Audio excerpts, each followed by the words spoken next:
e não se aceita nem mesmo cautelarmente os pedidos ali, né, até o próprio AGU entrou com uma ADI questionando isso, a suspensão, e a gente vê que os ministros não têm intenção de voltar ao status quo que havia dito, como eles estavam anteriormente. Por quê? Porque eles sabem do potencial justamente que temos na comunicação. Não é à toa que hoje temos os influenciadores, né, da internet, até pessoas anônimas, temos aí um perfil super conhecido que chama Dex, que realmente eu não conheço, não sei quem é, mas ele tem feito um bom trabalho, e um trabalho assim de representar parte da direita e de representar pessoas que têm a vontade de falar livremente. Nada mais é do que opinião, e se a opinião passar dos limites, nós temos leis abertas para que, então, se puna, mas, pelo que eu sei, não é o caso, eu nunca vi nada, aliás, eu vejo isso muito mais partindo do lado da esquerda e de perfis oficiais até, lá,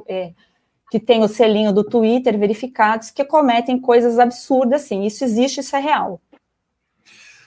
Doutora Tameia, eu sigo a senhora no Instagram, né? E outro dia a senhora, respondendo a um seguidor seu, se declarou conservadora. Eu não sei se é possível a senhora responder como conservadora e não como procuradora da República. Mas, como a doutora Fabiana falou mais para o início, não lhe parece que a atuação do STF neste momento é mais para criminalizar o conservadorismo? A senhora tem condições de responder isso?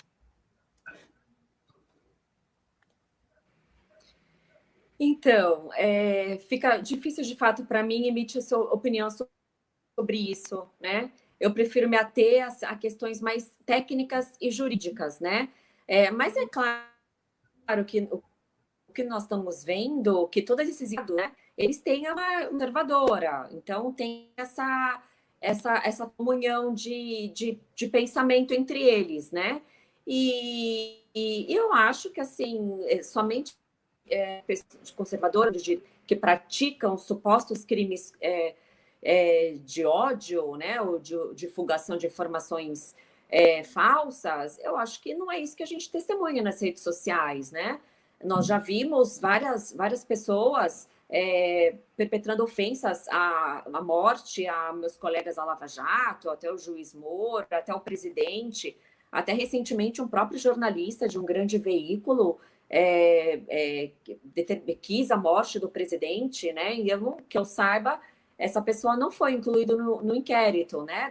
Das fake news, né? Não estou dizendo que teria que ser inserido no inquérito, mas ele também proferiu um certo crime de ódio contra uma autoridade, né? Agora, isso é o que chama atenção, né? Agora, deixando mesmo de lado a eventual ideologia, a questão é que o procedimento adotado está indevido, não é correto. O princípio, o devido processo legal não está sendo observado. Este é um inquérito que ele caminha há mais de um ano e ainda não teve uma conclusão, mas são tão graves as fake news praticadas e os crimes de ódio praticados, as ameaças, então que conclua o inquérito. Já teve, até a doutora Fabiana mencionou, né, o jornalista Alan dos Santos, ele já sofreu 2 buscas e apreensões. Não foi possível ainda determinar, coletar uma prova devida. Eu acho que não pode ficar um procedimento em aberto por muito tempo, tem que ter uma duração, qualquer investigação, ela deve ser concluída, relatada pela autoridade policial e encaminhada ao Ministério Público. E trazer publicidade, né, porque os ministros alegam que a publicidade não está assegurada, que as pessoas não têm vista de tudo, porque vai prejudicar a investigação. Agora, não se pode também manter esse inquérito ad eterno, constando como uma efetiva ameaça contra todos aqueles que querem emitir essa opinião, que seja contrário ao entendimento do Supremo. Então, eu penso que há crime a ser investigado, então que se finalize essa investigação, para depois a própria sociedade possa fazer esse escrutínio, analisar quais foram as eventuais evidências, as eventuais provas, os supostos crimes, para formar o seu entendimento. Porque fica muito difícil para a gente, cooperador do direito, emitir uma opinião sem saber quais são os fatos, né?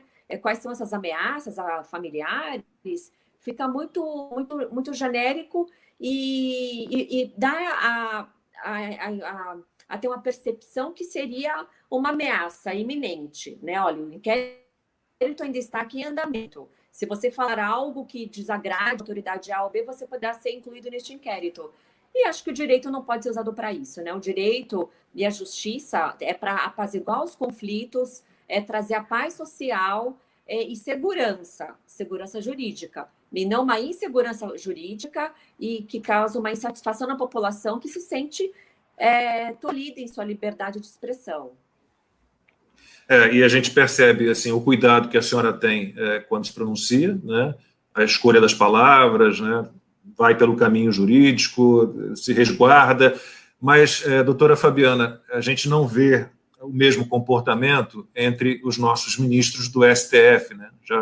Já compararam o governo federal aos nazistas, já chamaram o presidente de genocida, Dias Toffoli já se declarou, já disse que o STF é o editor do Brasil, quer dizer, ele vai controlar o conteúdo a que nós todos teremos acesso, ele vai saber o que a gente pode, o que a gente não pode acessar. É tudo muito complicado. No seu tempo aí de carreira, no direito, como advogada, a senhora se lembra de um STF que desse tanta opinião, que se posicionasse tanto? E isso é questionável também? Com certeza, né?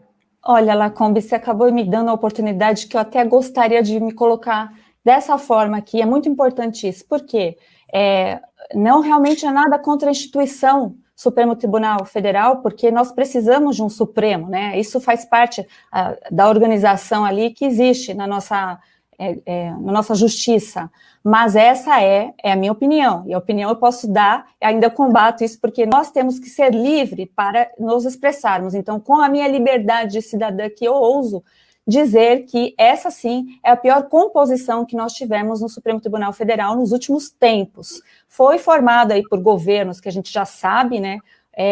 Aqui eu posso dizer também, porque já foi condenado, embora não tenha o trânsito julgado, mas se trata aqui de um ex-presidente que foi condenado por lavar dinheiro e corrupção. Então, assim, tudo isso é fruto, a gente também tem a nossa responsabilidade, porque votamos para essas pessoas, e é assim que funciona, né? Eles vão parar ali indiretamente, mas pelo presidente da República, e a gente está vendo hoje os resultados disso, né? Desses anos e anos, dessas visões aí de despreparo, de comunismo, de socialismo, e eu vejo, sim, os ministros do STF fazendo barbaridades, né? Algumas, eu me questiono se é algo por interesse, né? E acho que isso a sociedade pode responder. Mas qual o mecanismo correto para que a sociedade, então, possa fazer, né, esse contrapesos e medidas, né? O check and balances que a gente fala da Constituição? Seria fazer um impeachment de ministros. Mas a gente vê que, politicamente, isso está obstruído, essa via está obstruída. Não é a ausência de petição de pedido de impeachment em relação aos ministros, mas o Senado, caberia ao Senado fazer isso, e a gente vê que a mesa do Senado ali hoje é o Alcolumbre, ele se nega a sequer colocar isso em discussão. Nós, como sociedade, gostaríamos de ver se existe crime ou não de responsabilidade por parte dos ministros do STF. Tem muitas petições bem feitas, tem uma petição até do Dr. Modesto Carvalhosa, mas existem outras petições, todas elas, as que eu tive acesso, seriam e mereceriam, sim, ser discutidas pela sociedade, né? Então, quando isso vai a pleno, que seja no Senado, a sociedade, ela entra no debate. O que não dá, a gente tem aquela noção, parece que eles têm superpoderes, justamente porque quando houve a tripartição dos poderes, a gente está deixando de fazer o que deveria ser feito em relação a isso.